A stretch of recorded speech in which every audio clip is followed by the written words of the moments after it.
Exodus chapter 8. Then the Lord said to Moses, "Go to Pharaoh and tell him that this is what the Lord says. Let my people go so that they may worship me. But if you refuse to let them go, I will plague your whole country with frogs. The Nile will teem with frogs, and they will come into your palace and up to your bedroom and onto your bed, into the houses of your officials and your people, and into your ovens and kneading bowls. The frogs will come up on you and your people and all your officials." And the Lord said to Moses, "Tell Aaron, stretch out your hand with your staff over the rivers and canals and ponds, and cause the frogs to come up onto the land of Egypt." So Aaron stretched out his hand over the waters of Egypt, and the frogs came up and covered the land of Egypt. But the magicians did the same thing by their magic arts, and they also brought frogs up onto the land of Egypt. Pharaoh summoned Moses and Aaron and said, "Pray to the Lord to take the frogs away from me and my people. Then I will let your people go, that they may sacrifice to the Lord." Moses said to Pharaoh, "You may have the honor over me. When shall I pray for you and your officials and your people that the frogs, except for those in the Nile, may be taken away from you and your houses?" "Tomorrow," Pharaoh answered. "May it be as you say," Moses replied, "so that you may know that there is no one like the Lord our God. The frogs will depart from you and your houses and your officials and your people. They will remain only in the Nile." After Moses and Aaron had left Pharaoh, Moses cried out to the Lord for help with the frogs that he had brought against Pharaoh. And the Lord did as Moses requested, and the frogs in the houses, the courtyards, and the fields died. They were piled into countless heaps, and there was a terrible stench in the land. When Pharaoh saw that there was relief, however, he hardened his heart and would not listen to Moses and Aaron, just as the Lord had said.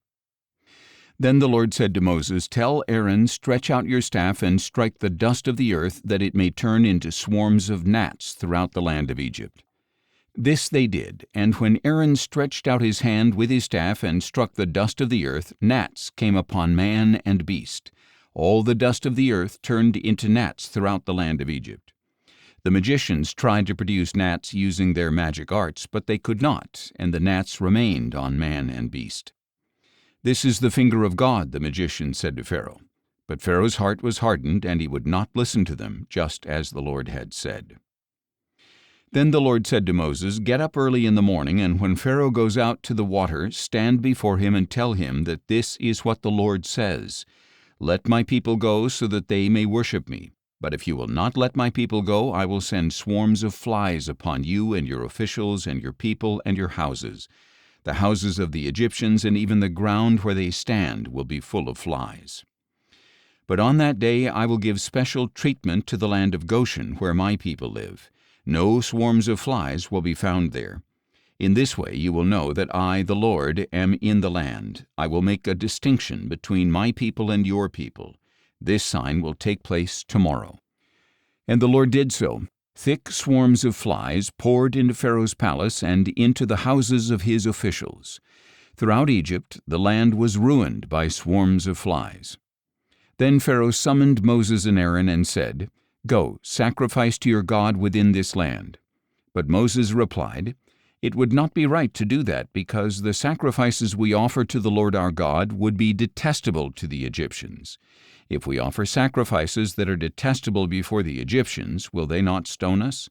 We must make a 3-day journey into the wilderness and sacrifice to the Lord our God as he commands us." Pharaoh answered, "I will let you go and sacrifice to the Lord your God in the wilderness, but you must not go very far. Now pray for me." "As soon as I leave you," Moses said, "I will pray to the Lord so that tomorrow the swarms of flies will depart from Pharaoh and his officials and his people. But Pharaoh must not act deceitfully again by refusing to let the people go and sacrifice to the Lord." Then Moses left Pharaoh and prayed to the Lord, and the Lord did as Moses requested. He removed the swarms of flies from Pharaoh and his officials and his people. Not one fly remained. But Pharaoh hardened his heart this time as well, and he would not let the people go.